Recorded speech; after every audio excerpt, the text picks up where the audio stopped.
প্রিয় দর্শক, আপনাদের সবাইকে স্বাগত জানাচ্ছি আমাদের আজকের স্টার ডিসকোর্স অনুষ্ঠানে।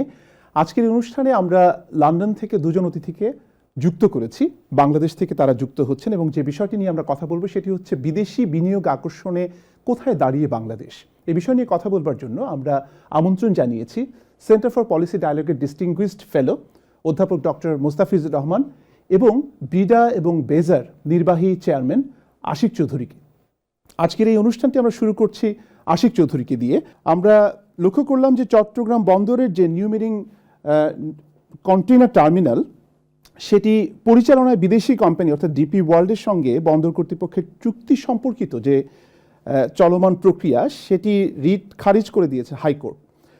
আমি হিসাব নিকাশ এবং এটির ভালো মন্দ এই আলোচনা যাবার আগে যেটি আপনার কাছে একটু জানতে চাই, একটু পলিটিক্যাল শোনাবে কিন্তু তারপরেও, যে সমঝোতা চুক্তি বা যে উদ্যোগটি ফ্যাসিস্ট সরকারের আমলে হয়েছে, কোট আনকোট ফ্যাসিস্ট সরকারের আমলে হয়েছে, সেটির লেগেসি কেন এখনো অন্তর্বর্তী সরকার বহন করে যাচ্ছে? Thank you. আসসালামু আলাইকুম। স্যারকে আসসালামু আলাইকুম। আমার খুবই শ্রদ্ধাভাজন স্যার। আমি প্রায় ওনাকে ফোন করে বিরক্ত করি বিভিন্ন ইকোনমিক কনসেপ্ট বোঝার জন্য। You are most welcome. Sir, so আমি যদি একটু আপনার প্রশ্ন থেকে শুরু করি, সেটা হচ্ছে যে আমি জানি না যে এরকম কোনো ধারণা আমরা বহন করি কিনা যে গত সরকারের সব আমলে যা সিদ্ধান্ত নেওয়া হয়েছে এবং যা করা হয়েছে সবই ভুল ছিল। মানে শতকরা 100% ভুল সিদ্ধান্ত নিয়ে একটা সরকার গত এক দশকের বেশি চালিয়ে এসেছে।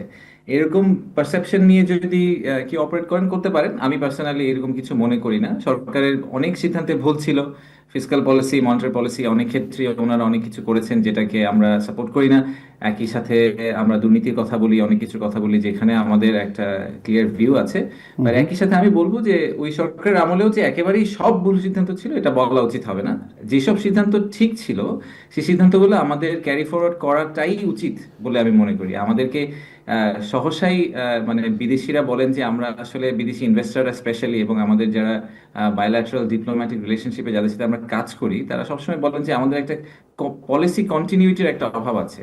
তো যেটা ন্যাশনাল ইন্টারেস্ট ইস্যু, সেখানে আসলে পলিটিক্যাল গভর্নমেন্ট সুইচ ওভার যেই ক্ষমতায় আসুক তার আসলে সেটাকে ক্যারি করে নিয়ে যাওয়া উচিত আমি মনে করি। তো নিউ মেরিন কন্টেইনার টার্মিনাল ইস্যুটা আমার কাছে মনে হয় যে এটা একটা ন্যাশনাল ইন্টারেস্ট ইস্যু। সেটা যেই সরকারই আসুক, গত আমাদের সরকার, আগামী সরকার, আমার মনে হয় সবাই এটার প্রিন্সিপালের সাথে একমত হবেন এবং সেই কারণে তারা এটা এগিয়ে নিয়ে যাবেন। Thank you. ধন্যবাদ। আমি একটু আপনার যে কার্যক্রম বা বিনিয়োগ নিয়ে আপনি যা কিছু করেছেন, আমরা বারবার শুধু লক্ষ্য করছি যে পত্রিকা এবং গণমাধ্যমের যে আলোচনাগুলো হয় সেখানে অনেক বেশি ডেটা ড্রিভেন, এবং একটা পক্ষ বলছে যে বিনিয়োগ কমেছে, তাদের মতো করে বলছে। আপনি আপনার ফেসবুক পেজ থেকে সোশ্যাল মিডিয়ার মাধ্যমে একটি স্ট্যাটাস দিয়েছেন, সেখানে আপনি সেই বিষয়গুলোকে খণ্ডন করেছেন। আসলে আপনি দায়িত্ব নেবার পরে বা বিশেষ করে 5ই আগস্টের পরে বিনিয়োগ কতটুকু বেড়েছে বা কমেছে, মানে এই পরিসংখ্যানটা যদি আপনি একটু আমাদেরকে দেন। বিদেশি বিনিয়োগের কথা বলছি, এফডিআই। এফডিআই, বিদেশি বিনিয়োগের কথা বলছেন। আচ্ছা, তো আমার মনে হয় যে আমাদের সবসময় একটা জিনিস মাথায় রাখা উচিত যে 5ই অগাস্টের পরে আমরা যখন বিনিয়োগ নিয়ে কথা বলি, আপনি স্বাভাবিকভাবে যদি দেখেন যে আপনি যদি একজন আউটসাইডার হন, এই দেশের বাইরের কেউ হন, বাংলাদেশি না হন, বাংলাদেশের বাংলাদেশের ব্যাপারে যে নিউজগুলা বিভিন্ন গ্লোবাল নিউজ আউটলেটগুলোতে আসে সেগুলা আপনি খুব রেগুলারলি ফলো করেন, তাহলে তারপরে গিয়ে 5ই আগস্টের পরে গিয়ে আপনার স্বভাবতই মনে হবে যে বাংলাদেশ কি একটা সিরিয়া বা একটা ইজিপ্টের মতো একটা ইকোনমিক স্পাইরালে চলে যাবে কিনা। এবং সেটাই যদি হয় গণঅভ্যুত্থানের পরে, তাহলে সেই দেশে আসলে বিনিয়োগ করাটা একটা সঠিক পদক্ষেপ হবে কিনা কোনো বিনিয়োগকারীর জন্য, স্পেশালি ইমিডিয়েটলি বিনিয়োগ করাটা হবে কিনা। তো সেই ক্ষেত্রে, এবং সেটাই কিন্তু আমরা গ্লোবাল একটা ট্রেন্ড দেখেছি। আমরা এটাও এক জায়গায় বলেছি যে শ্রীলঙ্কার আপনি যদি ইনস্ট্যান্স দেখেন, সেখানে প্রায় 20% মতো ডিক্লাইন হয়েছিল তাদের গণঅভ্যুত্থানের পরে।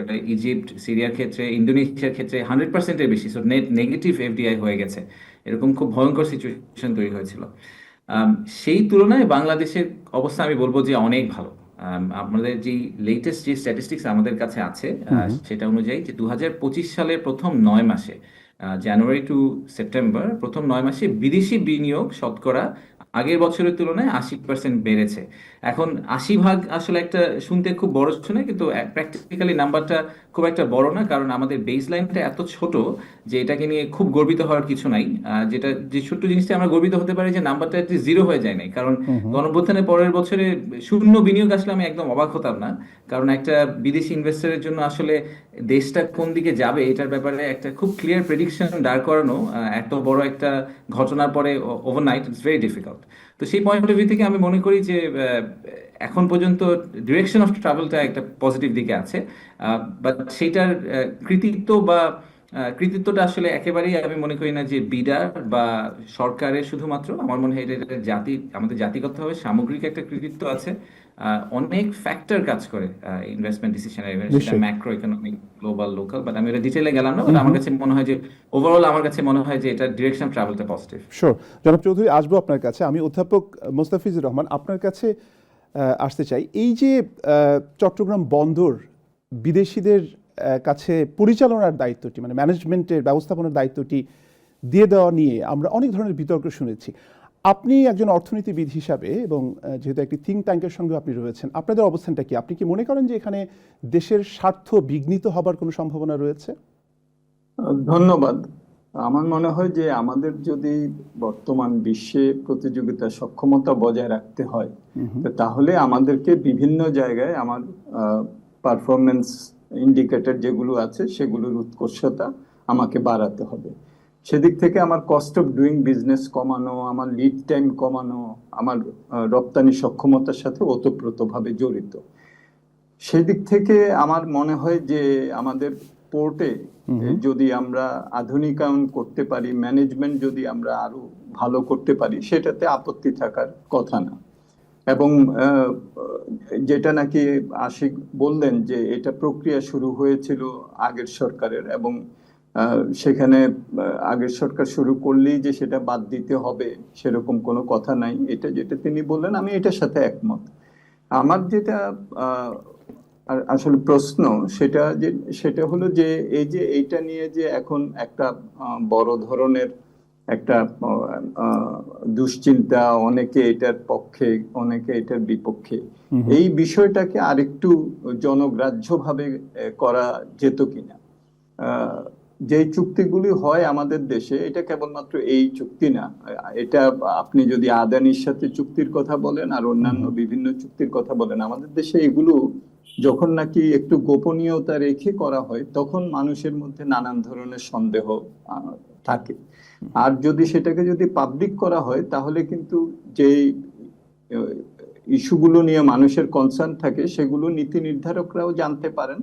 আবার তাদেরও যে পয়েন্টটা সেটা কিন্তু জনগণের কাছে বা স্টেক হোল্ডার যারা আছে তাদের কাছে পরিষ্কার হয়। এই জায়গাটাতে আমার মনে হয় যে একটা গ্যাপ সৃষ্টি হয়েছে, যেটা না হলে ভালো হতো। যেমন একটা প্রশ্ন আসছে, আমি দেখলাম যে কোনো কোনো জায়গায় বলা হচ্ছে যে এটা যত বছরের জন্য এই চুক্তিটা তার থেকেও আরো 10 বছর এটা এটা বেশি হবে, 37 বছর, এরকম বিভিন্ন কথাবার্তা শুনি।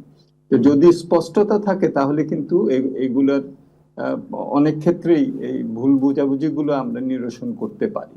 একেবারে আমাদের দেশের সভরেন্টি চলে যাবে, আমাদের জায়গা অন্যদেরকে দিয়ে দিয়েছি, এই ভাবে চিন্তা করলে হবে না। এই ধরনের ম্যানেজমেন্ট সারা পৃথিবীতেই চলছে, আমাদের এই অঞ্চলেও এইগুলো আছে। কিন্তু একই সাথে আমরা দেখি যে ভারতে যখন এই ধরনের চুক্তি হয় ওয়েবসাইটে দিয়ে দেয়।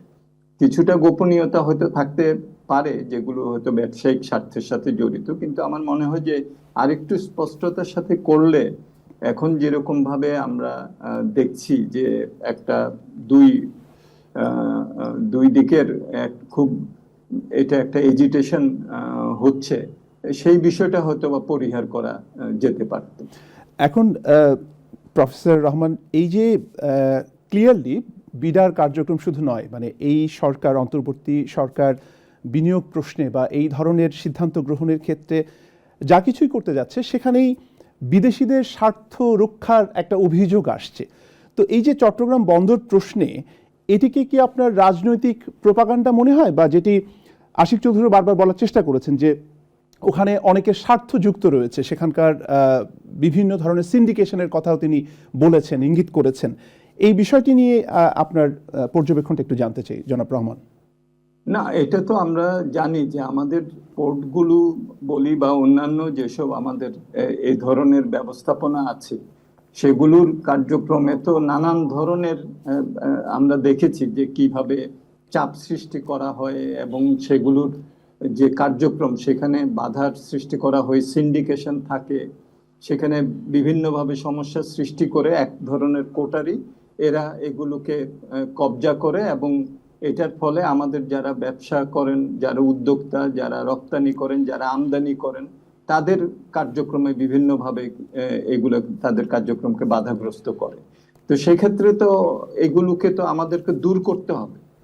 আমরা একদিকে বলবো যে প্রতিযোগিতা সক্ষমতা বাড়াবো, আরেকদিকে যেসব জায়গাগুলো থেকে প্রতিযোগিতা সক্ষমতার যাতে না হয় সেই ধরনের কার্যক্রম দেখা যায়, এগুলো তো আমরা দুইটাকে একসাথে আসলে রাখতে পারি না। সুতরাং সেদিক থেকে ম্যানেজমেন্টকে আরো কিভাবে ভালো করা যায় সেই বিষয়টা অবশ্যই গুরুত্বপূর্ণ। অনেক সময় বলা হয় যে এটা তো লাভজনকভাবে চলতেছিল, তাহলে সেটা কেন অন্যের হাতে দেওয়া হলো। আমার যেটা আর কি বিবেচনায় থাকে সেটা হলো যে একটা জিনিস একটা লাভজনকভাবে হলেই তো আর হবে না, এখানে আরো কিভাবে এটা বৃদ্ধি করা যায়। আমি একটা ছোট একটা ব্যবসা করেও লাভ করতে পারি, কিন্তু আমার এটি স্কেল যদি আমি বাড়াতে চাই তো তাহলে আমাকে হয়তো সেখানে আরো ঋণ নিতে হতে পারে, আমার ব্যবস্থাপনা পরিবর্তন করতে হতে পারে। সুতরাং সেভাবে চিন্তা না করে আমার মনে হয় যে কিভাবে দক্ষতা উৎকর্ষতা আমরা বাড়াতে পারি। হ্যাঁ, অবশ্যই এখানে আমাদের জাতীয় স্বার্থ কিভাবে ভালোভাবে থাকে সেটা তো সবারই দেখার দরকার। অন্তর্বর্তীকালীন সরকার বাংলাদেশের স্বার্থ বিক্রি করে দেবেন এটাও আমার মনে হয় যে ধারণা করার কোনো কারণ নাই। কিন্তু যেটা আমি প্রথমেই বলেছিলাম সেটা হলো যে আরেকটু যদি এটা স্পষ্টতার সাথে, এটা যদি স্বচ্ছতার সাথে করা হতো তাহলে কিন্তু আমার মনে হয় যে যেগুলো নিয়ে একটা ধোঁয়াশা আছে এবং বেসিক কিছু কিছু পয়েন্ট নিয়েও মানুষের মধ্যে নানান ধরনের কথাবার্তা শোনা যায়, সেই বিষয়গুলো হয়তো আমরা পরিহার করতে পারতাম। তবে বন্দরের দক্ষতা উৎকর্ষতা, তার প্রতিযোগিতা সক্ষমতা, এখানে লিড টাইম কমানো, এইটা ছাড়া এখন বাংলাদেশ কিন্তু আগামীতে সামনের দিকে এগিয়ে যেতে পারবে না। এফডিআই আসবে না এবং এলডিসি গ্রাজুয়েশন হচ্ছে, আমাদের বিভিন্ন বাজার সুবিধা চলে যাবে। এখানে আমার দক্ষতা, লিড টাইম, আমার প্রতিযোগিতা সক্ষমতা, উৎপাদনশীলতা এগুলো না বাড়ালে বাংলাদেশের অর্থনীতি সামনের দিকে এগিয়ে যেতে পারবে না। রাইট। আমি একটু আশিক চৌধুরী আপনার কাছে আসতে চাই যে গত এক বছরে পরিসংখ্যান বলছে গত এক বছরে বিনিয়োগ প্রস্তাবের মোট মূল্য হচ্ছে ৬৬ কোটি টাকার মতো, যা আগে ছিল ১,৫৬,৯৯৮ কোটি। অর্থাৎ এই সংখ্যাটাকে যদি আমরা একটু হিসাব করি ৫৮% পতন আমরা লক্ষ্য করছি। এটির কারণটা কি, বা এটি আপনি লক্ষ্য করেছেন কি, বা এই পরিসংখ্যান নিয়ে আপনার কোনো ধরনের কোনো ডিসপিউট রয়েছে কিনা? ধন্যবাদ। আমি একটু স্যারের সাথে সাপ্লিমেন্ট করি ইফ ইউ ডোন্ট মাইন্ড। সেটা হচ্ছে যে আমি এটা খুবই মানে এটা আমাদের একটা ক্রিটিসিজম আমাদের অন্তর্বর্তীকালীন সরকারকে অবশ্যই গ্রহণ করতে হবে। সেটা হচ্ছে আমরা কমিউনিকেশনের খুব দুর্বল। আমরা কোনোভাবেই যেটা করতে চাচ্ছি বা যেভাবে করতে চাচ্ছি এটা আমরা কোনোভাবেই সিভিল সোসাইটি এবং জনগণকে ঠিকভাবে বুঝিয়ে উঠতে পারছি না। এটা খুব ক্লিয়ার, আমার কাছেও মনে হয় যে এটা সত্যি কথা। তো এবার আমরা চেষ্টা করব যদি ঠিকঠাকভাবে সম্পন্ন হয় চুক্তিটি, তাহলে চুক্তিটি যতটুকু সম্ভব, স্যারও জানেন যে নন ডিসক্লোজার এগ্রিমেন্টের একটা ব্যাপার আছে, যে যে কোনো ধরনের এত বড় চুক্তিতে কিছু ক্লজকে আমাদের গোপন রাখতে হয়। সেটা আমাদের রাষ্ট্রীয় স্বার্থে এবং আমাদের যে কাউন্টার পার্টি আছে তাদেরও স্বার্থের কারণে, কারণ তারা বিভিন্ন পৃথিবীতে বিভিন্ন দেশে অপারেট করছেন। তো বাট যতটুকু আমরা এবার ক্যাটাগরিক্যালি তাদেরকে বলেছি যে আমরা চেষ্টা করব যে যতটুকু ট্রান্সপারেন্টলি যতটুকু সম্ভব চুক্তিটাকে নিয়ে আসা যায়। যেরকম স্যার একটা উদাহরণ দিলেন, এটা খুব ইন্টারেস্টিং, কারণ আমি আজকেও দেখলাম যে আজকে রায় হওয়ার পরে যারা আমাদের অন্য পক্ষে ছিলেন ওনাদের উকিল একজন উনি এসে বললেন যে ওনারা তো 50 বছরের উপরে একটা চুক্তি করছেন, এই সরকারের এই ধরনের কিছু করার কথা না।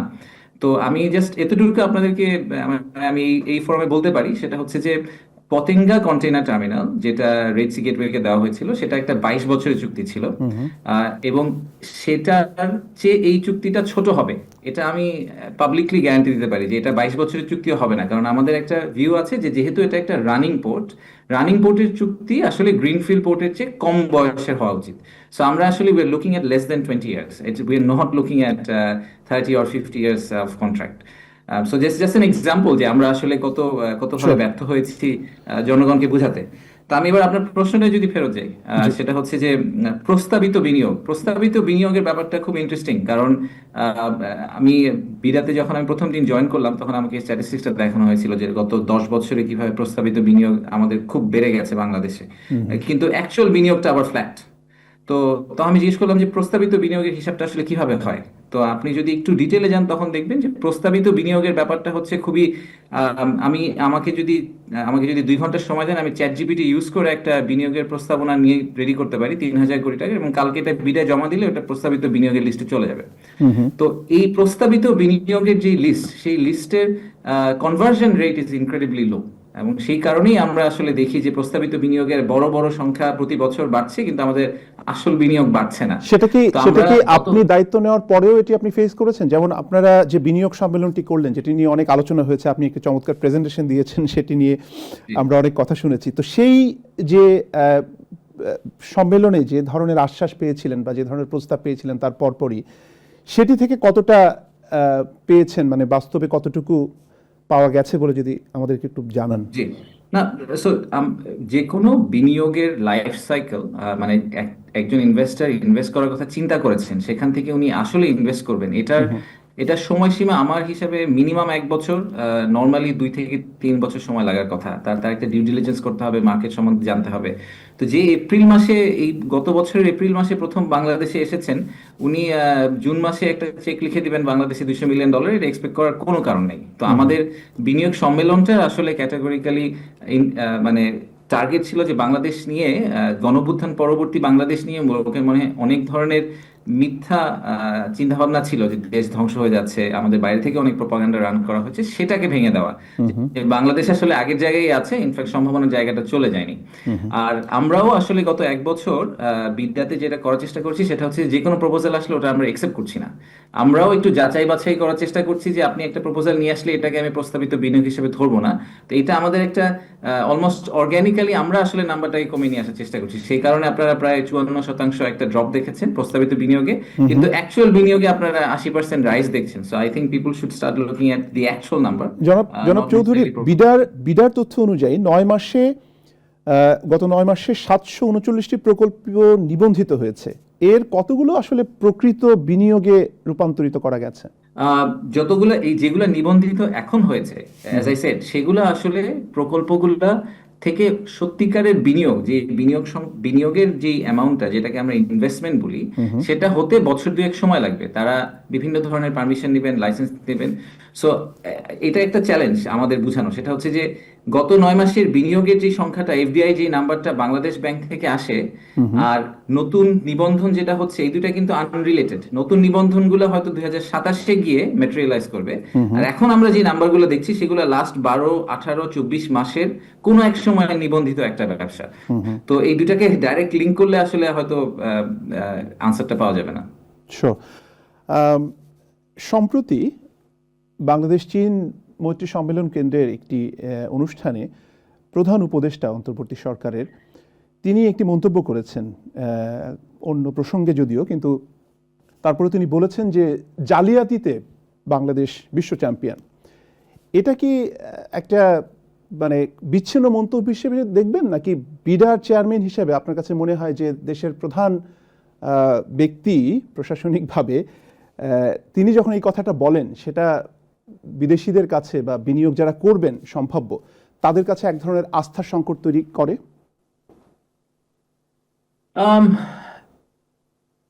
আমি ধরে নিচ্ছি উনি এটার তো আসলে বিশ্ব চ্যাম্পিয়নের কোনো কম্পিটিশন হয় না, বা গ্লোবাল কোনো র্যাঙ্কিংও নাই যে জালিয়াতিতে কোন দেশ সবচেয়ে উপরে, কোন দেশ সবচেয়ে নিচে। So, উনি এটা একটা আউট অফ ফ্রাস্ট্রেশন একটা রেটরিক পয়েন্ট বলার চেষ্টা করেছেন যে আমাদের আসলে এই জায়গাটাতে, এবং আমাদের বিনিয়োগকারীরাও প্রচন্ড ধরনের সমস্যার সম্মুখীন হন।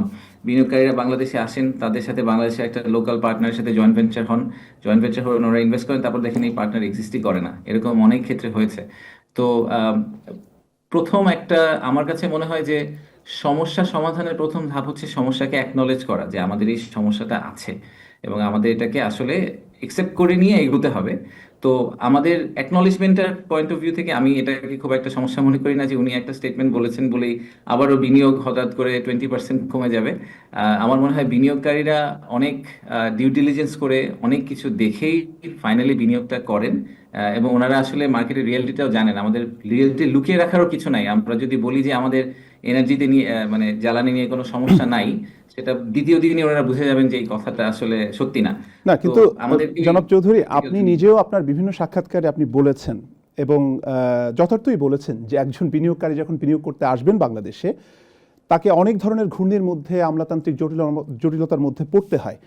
কিন্তু একটা দেশের প্রধান ব্যক্তি তিনি যখন বলেন যে জালিয়াতিতে বিশ্ব চ্যাম্পিয়ন, তখন আপনার কাছে মনে হয় না যে এই মন্তব্যটি প্রকৃত অর্থেই যারা বিনিয়োগ করতে আসবেন তাদের বাংলাদেশ সম্পর্কে তাদের একটা নেগেটিভ পোর্ট্রেয়াল তৈরি হয় তাদের মাঝে? মানে সেটা আপনি স্বীকার করেন কিনা, নাকি এটিকে আপনি অতটা গুরুত্বপূর্ণ মনে করছেন না? আমার মনে হয় না, এজ আই সেড, যে আমি যেহেতু এই ইন্ডাস্ট্রিতেই আগে ছিলাম, আমি তো আসলে টেবিলের অন্য পাশে ছিলাম, আমি সরকারি কর্মকর্তা ছিলাম না, এবং বিনিয়োগকারীদের পাশে দাঁড়িয়ে পাশাপাশি অনেক বিনিয়োগের প্রপোজাল বাংলাদেশ সহ আরো বিভিন্ন দেশ নিয়ে কাজ করেছি। আমার মনে হয় না বিনিয়োগকারীরা গুগল সার্চ করে দেখেন যে ওই দেশের হেড অফ গভর্নমেন্ট ওই দেশকে নিয়ে কি বলছেন এবং সেটার উপর ইনভেস্টমেন্ট ডিসিশন নেন। They genuinely do an economic analysis and the overall many other factors. So আমার মনে হয় না যে এইটা বিনিয়োগ বাড়াবে বা কমাবে, কোনো দিকেই আমাদেরকে আসলে নিডল মুভ করাবে। ধন্যবাদ। আমি একটু অধ্যাপক মোস্তাফিজুর রহমান আপনার কাছে আসতে চাই। বিদেশি বিনিয়োগ যেটা ফরেন ডাইরেক্ট ইনভেস্টমেন্ট সেটা দীর্ঘদিন ধরে জিডিপির 0.5% আশপাশ দিয়ে ঘুরপাক খাচ্ছে, ওয়ারাজ অন্যান্য অনেক দেশে যারা খুবই ইমার্জিং ইকোনমিকে আপহোল্ড করার চেষ্টা করছে সেখানে এই সংখ্যাটা আরও অনেক বেশি। তো সেটি থেকে উত্তরণের ক্ষেত্রে গত 15 মাসে বা গত আশিক চৌধুরী দায়িত্ব নেওয়ার পর থেকে এই পর্যন্ত যতটুকু এগিয়েছে বিনিয়োগ, তাতে আপনি কতটুকু সন্তুষ্ট বা কতটুকু আশাবাদী? ধন্যবাদ। এই প্রশ্নে যাওয়ার আগে আমি জালিয়াতির প্রশ্নটা একটু বলতে চাই। নিশ্চয়ই। সেটা হলো যে আশিক ঠিকই বলেছেন যে এটার দ্বারা আমাদের বিনিয়োগকারীরা উৎসাহিত হবেন বা অনুৎসাহিত হবেন এটা আমার মনে হয় না। তবে এখানে আমার একটা প্রশ্ন আছে, এই বক্তব্যটা যদি আশিক বলতেন তাহলে আমি এটা মেনে নিতাম, কিন্তু এই বক্তব্যটা তিনি বলেছেন যার হাতে কিন্তু রাষ্ট্রের বিভিন্ন কাঠামো আছে এবং প্রতিষ্ঠান আছে যার দ্বারা এইসব জালিয়াতিকে তিনি দমন করতে পারেন। এখন তিনি যদি সেই কথাটা বলেন তাহলে আমি কিন্তু একজন নাগরিক হিসেবে প্রশ্ন করব যে ঠিক আছে, এটা নাম্বার 1, কিন্তু সেইটাকে দমন করার জন্য আপনি কি করলেন? দায়িত্বটা কিন্তু তার উপরে কিন্তু চলে যায়। সুতরাং আমি এই আমার মন্তব্যটা এখানে আমি ফর রেকর্ড করতে চাচ্ছি। নিশ্চয়ই। আর আপনি যেটা বললেন যে আমাদের ধারাবাহিকভাবেই তো বাংলাদেশে আমরা যে বৈদেশিক বিনিয়োগ এটা আমাদের খুব বেশি হয় নাই। আপনি 0.5% বলেছেন, অর্থাৎ আমার যদি $470 বিলিয়ন যদি হয় তাহলে এটা আমাদের এটা 0.5% হলে এটা $2-2.5 বিলিয়ন মতো এটা দাঁড়ায়। এটা খুবই কম। আমরা যদি ভিয়েতনাম বা ভিয়েতনামের ইকোনমি আমাদের ইকোনমির মতোই প্রায়, আমাদের $480 বিলিয়ন, তাদের $490 বিলিয়ন। ভিয়েতনামে গত বছর $24 বিলিয়ন বৈদেশিক বিনিয়োগ হয়েছে। ক্যাম্বোডিয়া আমাদের 9 ভাগের 1 ভাগ তার জিডিপি, তার সেখানে $8 বিলিয়ন বৈদেশিক বিনিয়োগ হয়েছে। আমাদের এখানে আমরা $2 বিলিয়ন আশেপাশে এটা ঘুরছে। এটার অনেকগুলি সমস্যা আছে। আশিক অনেক ভালো ভালো বেশ কিছু উদ্যোগ নিয়েছেন এবং আমি মনে করি যে এগুলোর ফুটপ্রিন্ট আমাদের পরবর্তীতে আমরা এগুলোর সুফল পাবো। তাৎক্ষণিকভাবে এগুলো পাওয়া যায় না, এটা একটা মধ্যমেয়াদী ভাবে দেখতে হয়। অর্থনীতির একজন গবেষক এবং বিশ্লেষক হিসেবে আমি জানি যে এটা ইমিডিয়েটলি আমরা বেনিফিট পাবো না। সুতরাং এটা বলা যে আপনি তো রেজাল্ট কি দেখালেন, আপনি উদ্যোগের কথা বলছেন, এটা হয়তো ঠিক হবে না তার প্রতি। কিন্তু তারপরও আমি যেটা বলবো যে আমাদের দেশের যেই কাঠামোগত সমস্যাগুলি আছে, এখন আশিক বলেছেন যে একটা লাইফ সাইকেল হিসাবে বিনিয়োগকে দেখতে হবে। একবারই একজন একটা রেজিস্ট্রেশন করলো এবং তারপরে আউটকামটা কি হলো এটাকে ট্র্যাক করা এবং ট্র্যাক করে ওটা কিভাবে অগ্রসর হচ্ছে, কোন জায়গায় বাধাগ্রস্ত হচ্ছে এইটা দেখা। এটা যদি আমরা করতে পারি তাহলে এটা বিনিয়োগকারী যিনি ওই যে আগে যেটা আমরা দেখতাম, আমি সবসময় আগে বলতাম যে আমাদের রেজিস্ট্রেশনের যেগুলা করা হয়, নিবন্ধন যেগুলো করা হয়, তার মৃত্যু হার আমাদের শিশু মৃত্যু হার মাতৃ মৃত্যু হারের থেকেও বেশি। সো এইরকম একটা অবস্থা। এখন অনেক কিছুই কিন্তু বিডা বা বেজার হাতেও কিন্তু থাকে না। দেখেন আমরা সিঙ্গেল উইন্ডোর কথা এখন আমরা এটা বাস্তবায়ন করার চেষ্টা করছি। অনেকগুলি সার্ভিসেস এগুলোকে টাইম বাউন্ড করা হয়েছে, সাইলেন্স ইজ কনসেন্ট এগুলো করা হচ্ছে। এগুলো খুব ভালো উদ্যোগ। কিন্তু আপনি যদি গ্যাস দিতে না পারেন একজন উদ্যোক্তাকে, তাহলে কিন্তু অন্যান্য সবকিছু লাইসেন্স থেকে শুরু করে, পারমিশন থেকে শুরু করে, ওয়ার্ক পারমিট থেকে শুরু করে, ভিসা থেকে শুরু করে, এগুলো সবকিছু দিলেও কিন্তু বিনিয়োগটা কিন্তু আসবে না। তো এই যে একটা ভ্যালু চেইন আছে, এখানে যে কোনো একটা জায়গায় যদি প্রতিবন্ধকতা হয় বিনিয়োগটা কিন্তু হবে না। সো এইটা একেবারে রিয়েলি লাইফ সাইকেল হিসাবে এটাকে একটা দেখতে হবে, একটা ভ্যালু চেইন হিসেবে দেখতে হবে, যেখানে কোনো জায়গায় আপনি প্রতিবন্ধকতা করতে পারবেন না। এবং এই শৃঙ্খলের মধ্যে সবচেয়ে যে দুর্বল জায়গাটা ওইটাই কিন্তু ডিফাইন করবে আপনাকে, আপনি কত দ্রুত যেতে পারছেন। সো এই বিষয়গুলো আছে। এখন আমার মনে হয় যে আমাদের এখানে অনেকগুলো সমস্যা আমরা সমাধান করার চেষ্টা করছি, কিন্তু কিছু কিছু বাইন্ডিং কনস্ট্রেন্ট কিন্তু আমাদের রয়ে গেছে। ডিসপিউট সেটেলমেন্টের যে বিষয়টা, এটা কোর্টের উপরে নির্ভর করে। এটা আমি গ্যাসটা ঠিক মতো দিতে পারবো কিনা, আমি রিং ফেন্সিং করে পারবো না, যদি আমার অন্য জায়গায় গ্যাস না থাকে আমি কেবলমাত্র বিদেশি উদ্যোক্তাকে গ্যাস সাপ্লাই দিব, সেটা করতে পারবো না। সো এইসব জায়গাগুলো আছে। রাইট। কিন্তু আমার মনে হয় যে যে এখন যে উদ্যোগগুলি নেওয়া হচ্ছে সেই উদ্যোগগুলি আমরা যদি কন্টিনিউ করতে পারি, সাস্টেইন করতে পারি, তাহলে আমাদের যে বৈদেশিক বিনিয়োগ, যেটা ঠিকই বলেছেন, আমি দেখলাম যে প্রথম 9 মাসে $1.41 বিলিয়ন মতো বৈদেশিক বিনিয়োগ হয়েছে আমাদের জানুয়ারি থেকে সেপ্টেম্বর পর্যন্ত। এইটা আরো সামনের দিকে বাড়বে বলে আমার আশা আছে। আপনার এই প্রসঙ্গ থেকে আমি একটু আশিক চৌধুরী আপনার দৃষ্টি আকর্ষণ করতে চাই যে ওএসএস যেটা ওয়ান স্টপ সার্ভিস, সেটি নিয়ে এক ধরনের সমালোচনা, এক ধরনের হতাশা আমরা লক্ষ্য করেছি। সেই হতাশা নিশ্চয়ই আপনাকেও স্পর্শ করে, কেননা একজন বিনিয়োগকারী যখন, যেটি ডক্টর রহমান স্পষ্টতই বলছেন, যে কোনো একটি জায়গায় যদি কোনো ছন্দ পতন হয় সেক্ষেত্রে সামনের দিকে এগোনোটা খুব ডিফিকাল্ট। তো এটা কেন কাজ করতে পারছে না? মানে ওয়ান স্টপ সার্ভিসে এসে একজন বিনিয়োগকারী সব ধরনের সমস্যার সমাধানের একটা পথ অন্তত খুঁজে পাবে, এমনটি প্রত্যাশা ছিল। সমস্যাটা কোথায় আসলে, যদি একটু বলেন। সমস্যাটা মাল্টি ফ্যাসেটেড। প্রথমে হচ্ছে যে বাংলাদেশে ওয়ান স্টপ সার্ভিস আছে মাল্টিপল। বাংলাদেশ সরকারে BIDA, BEZA, BEPZA, hi-tech park, PPP authority, প্রত্যেকের আবার আলাদা করে ওয়ান স্টপ সার্ভিস আছে। সো অলরেডি কিন্তু বিনিয়োগকারীকে আগে আইডেন্টিফাই করতে হয় কোন ওয়ান স্টপ দিয়ে উনি আসলে স্টকটা নেবেন। এটা স্ট্রাকচারালি অলরেডি রং। আমরা শুরুই করেছি একটা ভুল জায়গা থেকে। আর দ্বিতীয় ব্যাপারটা হচ্ছে যে ওয়ান স্টপ সার্ভিসের যে কনসেপ্ট, সেই কনসেপ্টে প্ল্যাটফর্মটা ফর এক্সাম্পল বিডা প্রোভাইড করে, কিন্তু সার্ভিসগুলো কিন্তু সশ্রম মন্ত্রণালয় থেকে আসার কথা এবং কানেক্টেড হয়ে আসার কথা। তো প্র্যাকটিক্যালি যেটা হয়, আপনি এবং আমরা আসলে স্ট্যাটিস্টিকটা পাবলিক করে দিয়েছি বিডার ওয়েবসাইটে। ওয়ান স্টপ সার্ভিসে গেলে আপনি দেখতে পাবেন যে প্রত্যেকটা মন্ত্রণালয় কতগুলো সার্ভিস দিয়েছে, কত দিনের মধ্যে দিয়েছে। আমরা কিছুদিন আগে, মাত্র সপ্তাহখানেক আগে, ইনফ্যাক্ট প্রধান উপদেষ্টার জন্য একটা ডেটা তৈরি করেছিলাম। সেটা হচ্ছে যে বাংলাদেশের সরকার থেকে প্রাইভেট সেক্টর যে সার্ভিসগুলো দেওয়া হয়, এটার মোট সংখ্যা হচ্ছে 194টি। তার মধ্যে মাত্র 51টি সার্ভিসে একটা অনলাইন ভার্সন আছে, বাকিগুলো 100% manual. So only 26% of our services have an online option. সেই 26% মধ্যে মাত্র 8টি সার্ভিসের ক্ষেত্রে 100% অনলাইন, বাকিগুলো হচ্ছে অনলাইন এবং ম্যানুয়াল। তো ট্রেড লাইসেন্স একটা গ্রেট এক্সাম্পল, যেখানে অনলাইন অপশনও আছে, ম্যানুয়ালও আছে। কিন্তু আপনি সিটি কর্পোরেশনে যান, ওনারা বলবে যে আপনি প্লিজ ম্যানুয়াল করেন, তাহলে আপনাকে আমি তাড়াতাড়ি করে দেবো। সো এখানে আবার করাপশনের ইস্যুটাও চলে আসে।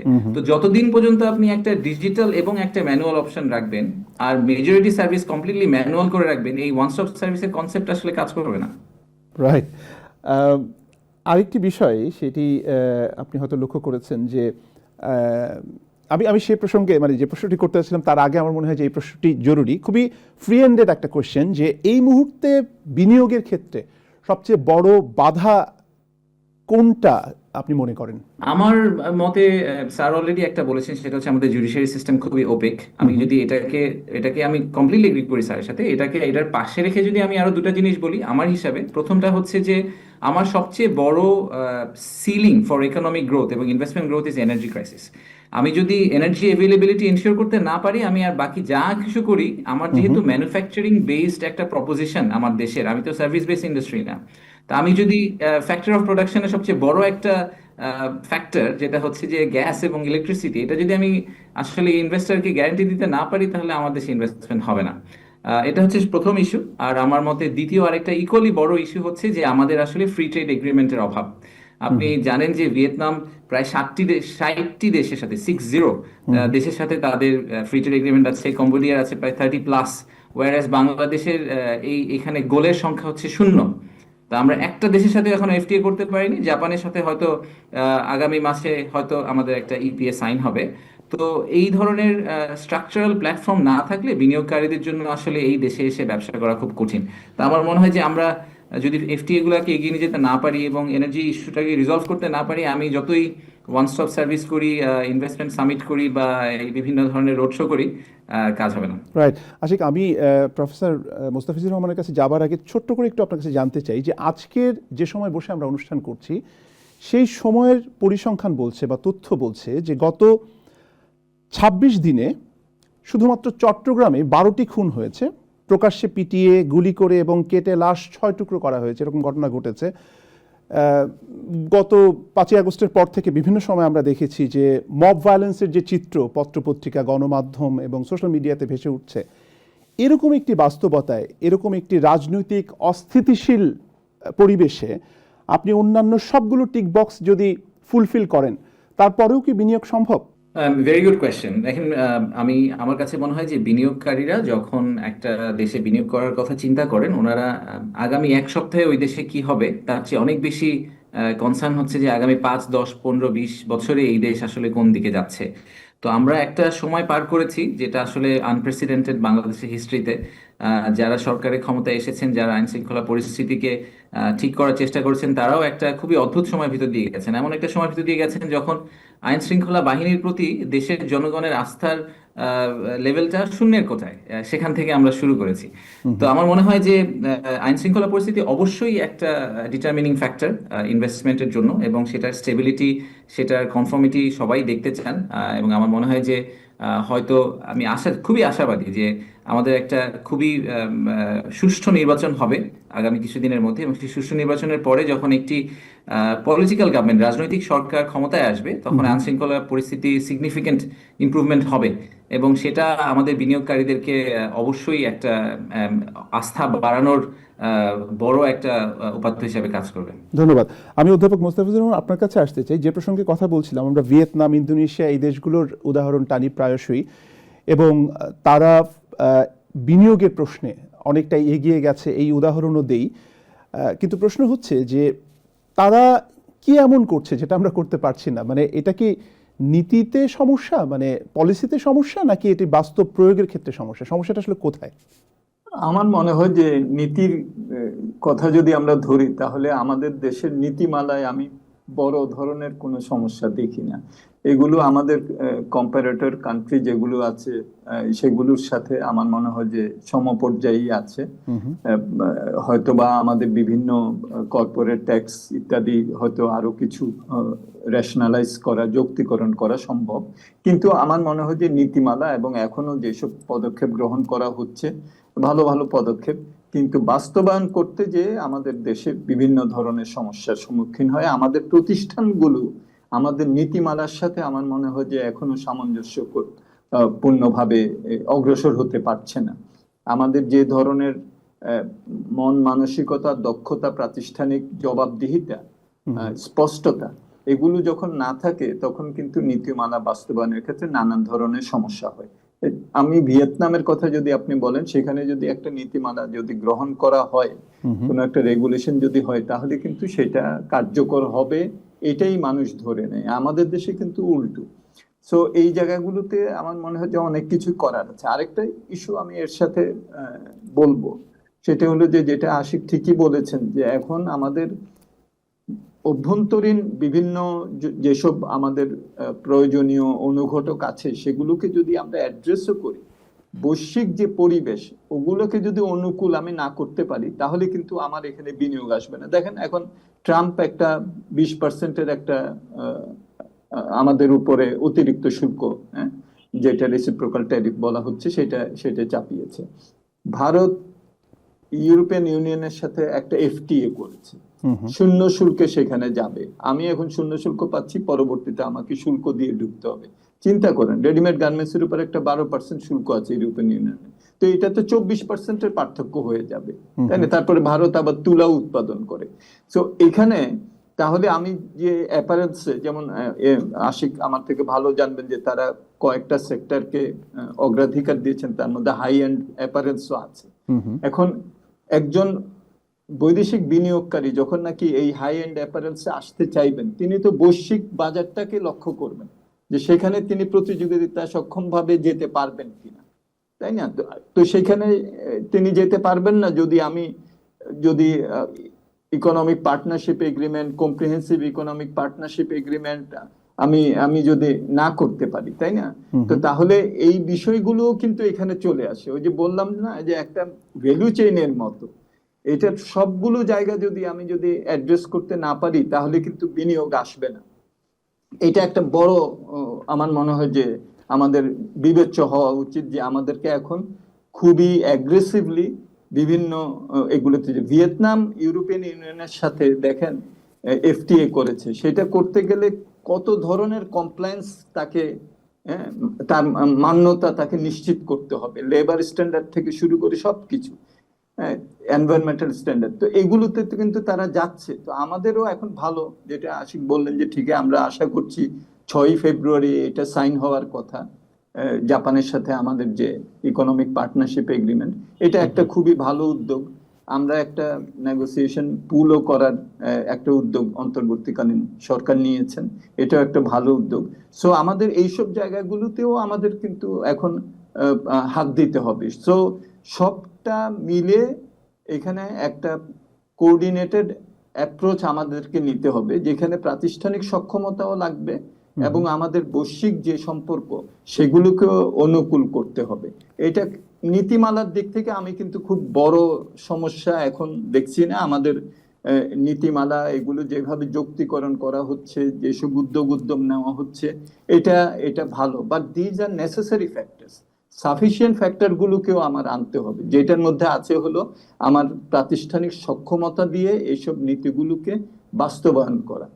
প্রফেসর রহমান, আপনি নিশ্চয়ই লক্ষ্য করেছেন যে সাম্প্রতিক সময়ে সামরিক অর্থনৈতিক অঞ্চল, যা ডিফেন্স ইকোনমিক জোনের বিষয়ে অনেক আলোচনা হচ্ছে, যেটি বিডা এবং বেজার চেয়ারম্যান তিনি সংবাদ সম্মেলন করে বলেছেন যে এটি কেন তারা করতে চাচ্ছেন। এই করতে চাওয়াটাকে আপনি কতটুকু ইতিবাচক মনে করেন? না, আমার মনে হয় যে আমরা বৈদেশিক বিনিয়োগ আকর্ষণ করতে চাই। এই বিনিয়োগের জন্য পণ্য উৎপাদন হতে পারে, এই বিনিয়োগের জন্য সেবা খাত হতে পারে, এই বিনিয়োগে ডিফেন্সেরও যদি আমাদের তুলনামূলক প্রতিযোগিতা সক্ষমতা যদি আমরা অর্জন করতে পারি, তাহলে সেটাও আমরা আনতে পারি। আমি এটার মধ্যে কোনো সমস্যা দেখি না, যতক্ষণ পর্যন্ত না আমাদের সিকিউরিটির সাথে এটা কোনো কনসার্ন হয়ে দাঁড়ায়। আদারওয়াইজ আমরা এইগুলোকে কোনো একটা অঞ্চলে আমরা সমরাস্ত্র উৎপাদন করে এটা আমরা রপ্তানি করতে পারি, বা আমাদের নিজস্ব, আমরা তো অনেক ডিফেন্স বিভিন্ন পণ্য কিন্তু আমাদের আমদানিও করতে হয়। সো আমার একটা কিন্তু আমদানি প্রতিস্থাপক শিল্প গড়ে উঠতে পারে এটাকে কেন্দ্র করে, আর সেখান থেকে আমার রপ্তানিমুখীও হয়, সেটাও হতে পারে। আমি সেটাতে ইন প্রিন্সিপাল আমি আপত্তি দেখি না, অ্যাজ লং এজ আমাদের সিকিউরিটির কোনো কনসার্ন সেখানে যদি না থাকে। শিওর। আমি আশিক চৌধুরী আপনার কাছে আসতে চাই যে ভারতের সঙ্গে চুক্তি বাতিল করে, মানে এই সংক্রান্ত চুক্তি বাতিল করে এই অর্থনৈতিক অঞ্চলটি ঘোষণা করা হয়েছে, সেখানে এক ধরনের সমঝোতা ছিল। তো আমি একটু জানতে চাচ্ছি যে বিনিয়োগের প্রশ্নে বা ভারতের সঙ্গে চুক্তির প্রশ্নে, মানে অন্তত আপনার যে জুরিসডিকশন বা আপনার যে এরিয়া, সেই জায়গাটিতে ভারতের সঙ্গে সম্পর্ক নির্ধারণ ক্ষেত্রে আপনি ভারতের সঙ্গে আমাদের যে কূটনৈতিক সম্পর্ক বা রাজনৈতিকভাবে ভারতের মানে ভারত বিরোধিতাকে যেভাবে সামনে নিয়ে আসা হচ্ছে, সেটা আপনার ডিসিশন মেকিং প্রসেসে বা পলিসির ক্ষেত্রে কতটুকু ইম্প্যাক্ট তৈরি করছে? আমি জানি না এটি সরাসরি উত্তর আপনি দিতে পারবেন কিনা, বাট আমি আশা করবো যে একটা অনেস্ট আনসার। আই থিঙ্ক আমি না না absolutely I am very happy two answer the question. প্রথমত এখানে একটা বড় মিসকনসেপশন আছে যে ভারতেরটাকে বাতিল করে আমরা ডিফেন্স করে ফেললাম। আপনারা যদি একটু টাইম লাইনটা দেখেন, আমরা সরকারে আসার পরেই আমরা কিন্তু ভারতের সরকারের সাথে যোগাযোগ করেছিলাম যে ভারতের সরকারের লাইন অফ ক্রেডিটের আন্ডারে অনেকগুলো প্রজেক্ট ছিল, এবং সেই প্রজেক্টগুলোর মধ্যে এটাও ছিল, ভারতীয় অর্থনৈতিক অঞ্চল মেরসরাইতে। তো আমরা দেখলাম যে এই লাইন অফ ক্রেডিটের মধ্যে এই প্রজেক্টটা আছে, কিন্তু এই প্রজেক্টটাতে কোনো মুভমেন্ট নাই, এবং অনেক মাস ধরেই আগের সরকারের সময় এই প্রজেক্টটাতে আসলে কোনো মুভমেন্ট হচ্ছিল না। তো আমরা তখন যোগাযোগ করে বোঝার চেষ্টা করলাম যে ওনাদের আসলে এই বিষয়ে আদৌ কোনো আগ্রহ আছে কিনা। সেখানে আমরা ওনাদের থেকে কোনো যখন জবাব পাইনি, তখন আমরা প্রজেক্টটা ক্যান্সেল করে দিয়েছি। কারণ একটা জমিকে, একটা খুবই পোটেনশিয়াল জমিকে আমি ইয়ারমার্ক করে রেখে দিব, তারপরে চাতক পাখির মতো ওয়েট করবো যে কবে আমার পার্টনার কান্ট্রি আমাকে রেসপন্ড করবে, এটা আমার মনে হয় এটা আমাদের সেলফ ডিগনিটির একটা কাউন্টার পজিশনে চলে যায়। তো আমরা যেহেতু যোগাযোগ করে ওদের থেকে কোনো রেসপন্স পাইনি, সেটার বেসিসে মাল্টিপল কমিউনিকেশনের পরে এটাকে ক্যান্সেল করা হয়েছে। সেই ক্যান্সেলেশন কিন্তু হয়েছে গত জুন মাসে, আর আমরা এটাকে ডিফেন্স ইন্ডাস্ট্রিয়াল পার্ক হিসেবে ঘোষণা করলাম জাস্ট 2-3 দিন আগে। এর মাঝখানে অনেক কাজ করা হয়েছে, আমরা বেশ কয়েকটা অপশন নিয়ে চিন্তা করছিলাম, তার মধ্যে এটাও একটা অপশন হিসেবে ছিল। সেই অপশনটাকে আমাদের কাছে সবচেয়ে অ্যাপ্রোপ্রিয়েট অপশন মনে হয়েছে, কারণ এটা অলমোস্ট রেডি টু গো একটা একটা পিস অফ ল্যান্ড। আর আপনার পরবর্তী প্রশ্ন, দেখেন ইনভেস্টমেন্টের ক্ষেত্রে বাংলাদেশ, মানে ব্যবসা বা কমার্শিয়ালাইজেশনের ক্ষেত্রে বাংলাদেশ সবসময় we had a very open mindset. আমরা কিন্তু কখনোই ইস্ট বা ওয়েস্ট কোনো দিকেই লিনিং ছিলাম না। আমরা কখনোই এরকম কোনো ধরনের ডিপ্লোম্যাটিক পলিসি বা পজিশন নেইনি যে আমরা এদের সাথে কাজ করবো, ওদের সাথে কাজ করবো না, ওনার সাথে ব্যবসা করবো, ওনার সাথে করবো না। Of course we want to operate in a term যেখানে একজন আরেকজনকে আমরা ইকুয়ালি রেসপেক্ট করি, এবং একজন আরেকজনের সভরেন্টি বলি, বা তাদের just general good practice, market practice যেগুলো, সেগুলাকে দুই দুই পক্ষই সেগুলোকে মেনে চলছে। সো আমি I see India as just another counter. তারা যদি আমার সাথে ঠিক যেভাবে বিজনেস কন্ডাক্ট করার কথা, এথিক্যালি এবং ট্রান্সপারেন্টলি তারা যদি করতে চান, I am very happy to do that. Ashik, আপনি আপনার একটি সাক্ষাৎকারে বলেছেন যে যারা পরিচালনা করছেন, বন্দর পরিচালনা করছেন, তারা অনেকটা গাড়ির ড্রাইভারের মতো, মানে তারা ড্রাইভ করবেন কিন্তু গাড়ির মালিকানাটা তাদের কাছে থাকবে না। তো এটা খুবই মজার একটা উদাহরণ। কিন্তু আমার প্রশ্নটা হচ্ছে যে এই পরিচালনা করতে গিয়ে যদি প্রফিট ম্যাক্সিমাইজেশন বা এটির মুনাফার ক্ষেত্রে কোনো ধরনের কোনো বলবো যে যারা বিনিয়োগ করছেন তাদের দিকে ঝুঁকে থাকে বিষয়টা, হ্যাঁ, সেই ক্ষেত্রে তো আর ওই উদাহরণটা অ্যাপ্রোপ্রিয়েট হলো না। তো সেই ক্ষেত্রে আপনি কিভাবে আশ্বস্ত করছেন বাংলাদেশের মানুষকে যে যাদেরকে এই পরিচালনার দায়িত্ব দেওয়া হচ্ছে, সেই পরিচালনার দায়িত্বের বিপরীতে মানে আমরা এটি থেকে অনেক বেশি লাভবান হচ্ছি, মানে এই বিষয়টাকে কি একটু ভেঙে বলবেন আমাদেরকে? জি, অবশ্যই। আপনার ওই উদাহরণটার সাথে আমি আরেকটা উদাহরণ দিই, সেটা হচ্ছে যে সবসময় অনেকে বলেন যে কেন আমাদের দেশি অপারেটর নয়, কারণ ওনারা তো একই কাজই করতে পারেন।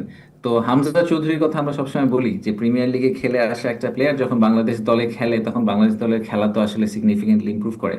তা আমাদের দেশের লিগে খেলা যারা যারা কখনোই বিদেশের বিভিন্ন দেশে কিভাবে বন্দর চালায় সেটা দেখেনি, তার পক্ষে আসলে এরকম একটা গ্লোবাল অপারেটরের সাথে কম্পিট করা সম্ভব না। সো স্যার যেটা বলেছিলেন যে আমাদের সক্ষমতা বাড়াতে হলে, কম্পিটিটিভ পজিশনিং ঠিক করতে হলে আমাদেরকে আসলে বিদেশি অপারেটরের কাছে যেতেই হবে। তো এখন পরবর্তী প্রশ্ন হচ্ছে যে আমরা বিদেশি অপারেটরকে কিভাবে এনশিওর করব যে আমাদের স্বার্থটা রক্ষা হয়। তো কন্ট্রাক্টগুলোকে এরকম ভাবেই ডিজাইন করা হয়, এবং আমরা এবার আসলেই চেষ্টা করবো যে যতটুকু সম্ভব এটাকে ডিসক্লোজ করার জন্য, যে উনি যত বেশি আয় করবেন তত আমারও আসলে আয় বাড়বে। ওনার আয়ের একটা অংশ ওনারা আমাদের সাথে শেয়ার করেন। It's almost like a franchise model আমরা যেটাকে বলি, যেখানে রেভিনিউ শেয়ার করা হয়। তো ওনার রেভিনিউ যদি বাড়ে, আমার আসলে ইনকাম ফ্রম দ্য পোর্ট এটাও বাড়বে। তো এটা একেবারেই সমান্তরাল। So owner profit maximisation, of course it's a commercial entity, ওনারা প্রফিট ম্যাক্সিমাইজ করতে চাবেন, আমরাও চাই ওনারা প্রফিট ম্যাক্সিমাইজ করুক। তাহলে আমাদের বন্দরের সক্ষমতা বাড়বে, আমাদের এফিসিয়েন্সি বাড়বে, একই সাথে আমাদের বন্দর থেকে ইনকামও বাড়বে। আশিক, আজকের এই অনুষ্ঠানে আমরা যে আলোচনা করলাম সেই আলোচনার একটা অংশ জুড়ে আমি অন্তত যে এসেন্সটা পেলাম যে এই বিনিয়োগকারীদের আকর্ষণ করার ক্ষেত্রে যে কাজগুলো আপনি আজকে করছেন সেগুলোর ফল পেতে সময় লাগবে। আপনি নিজেও বিভিন্ন সাক্ষাৎকারে সেটি বলেছেন, বিভিন্ন প্ল্যাটফর্মে সেটি বলেছেন। কত সময় লাগবে আসলে আপনার কাছে? প্র্যাগমেটিক টাইম ফ্রেমটা কীরকম? মানে আপনি আজকে যে কাজটা করছেন কতদিনের মধ্যে সেটার আমরা ফল পাবো আর কি, বিনিয়োগের ক্ষেত্রে আমরা এটা দৃশ্যমান হবে? প্রতি বছরই আমাদের কিছুটা ইমপ্রুভমেন্ট দেখতে পাওয়া উচিত। বাট আমি আবারও সেই অরিজিনাল পয়েন্টে ফেরত যে আমাদের এখন সংখ্যাটা এত ছোট যে এটা ধরেন আজকে থেকে 2 বছর পরে দ্বিগুণ 3 গুণ হয়ে গেলেও খুশি হওয়ার মতো বা হাতে তালি দেওয়ার মতো কিছু নাই। আমাদের এই সংখ্যাটাকে 10 গুণ 20 গুণে নিয়ে যেতে হবে, এবং 10 গুণ 20 গুণে নিয়ে যাওয়ার জন্য অনেকগুলা চাকাকে একসাথে ঘুরতে হবে। স্যার যেটা বললেন যে আমার এনার্জি ক্রাইসিসটাকে আমাকে ম্যানেজ করতে পারতে হবে, আমাকে এফটিএ গুলা করতে পারতে হবে। এরকম যদি সবগুলা if all the guns fire at the same time in the right way, তাহলে আমি মনে করি যে আগামী 3 থেকে 5 বছরের মধ্যে একটা মেটেরিয়াল শিফট ইন নাম্বার দেখতে পাওয়া উচিত আমাদের। যেটা আমি বলছি যে আজকে যে বাংলাদেশে এসে কথা বলবে, ধরেন ইলেকশন হবে, ইলেকশন হওয়ার পরে যেই প্রথম বিনিয়োগকারী, প্রথমবারের মতো কোরিয়ান একজন বিনিয়োগকারী বাংলাদেশে আসবেন, বা এই জাপানিজ ইপিএ হওয়ার কারণে একজন জাপানিজ বিনিয়োগকারী বাংলাদেশে আসবেন, উনি হয়তো 2027-28 সালে গিয়ে বিনিয়োগটা করবেন। তো এই র্যাম্প আপটাতে তো সময় লাগে। সো পোর্টগুলা হবে, আমাদের বাস্তবায়নে কিছু ইমপ্রুভমেন্ট হবে, সব মিলিয়ে হয়তো আমরা 3 থেকে 5 বছরের একটা ম্যাটেরিয়াল ডিফারেন্স দেখতে পাবো। ধন্যবাদ। আমি ডক্টর মোস্তাফিজুর রহমান আপনার কাছে আসতে চাচ্ছি যে অর্থনৈতিক অঞ্চলকে সরকার বিনিয়োগ আকর্ষণের প্রধান একটি হাতিয়ার হিসেবে তুলে ধরছে, এবং বেজার অধীনে অনেক জোন কিন্তু এখনো পর্যন্ত পুরোপুরিভাবে সক্রিয় নয়।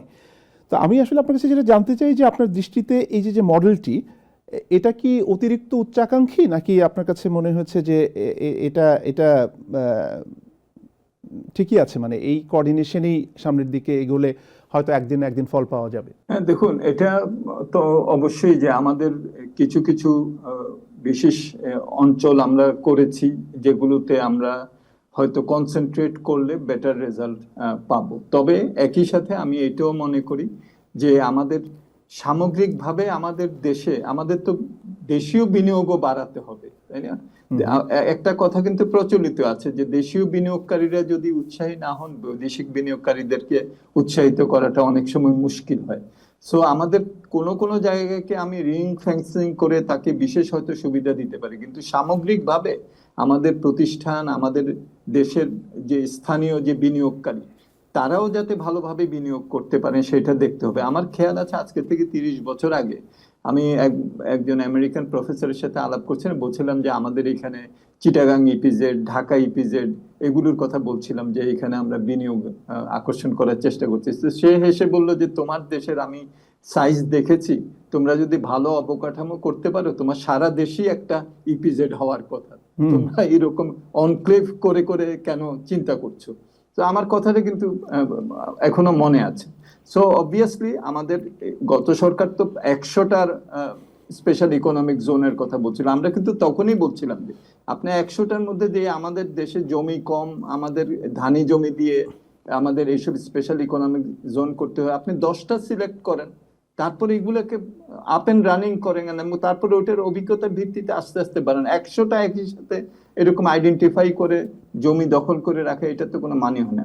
এখন যেটা করা হচ্ছে সেটা হলো যে সীমিত সংখ্যক স্পেশাল ইকোনমিক জোন এবং অন্যান্য জোন করার চেষ্টা করা হচ্ছে, ফ্রি ট্রেড জোন, এবং এইটাকে আপ এন্ড রানিং করলে আমরা পরবর্তীতে এগুলো বাড়াতে পারি। সুতরাং মডেল হিসাবে এটা পরীক্ষিত মডেল, আমরা ভিয়েতনামে এটা খুবই সাকসেসফুলি এটা করা হচ্ছে, সেটা আমরা দেখছি।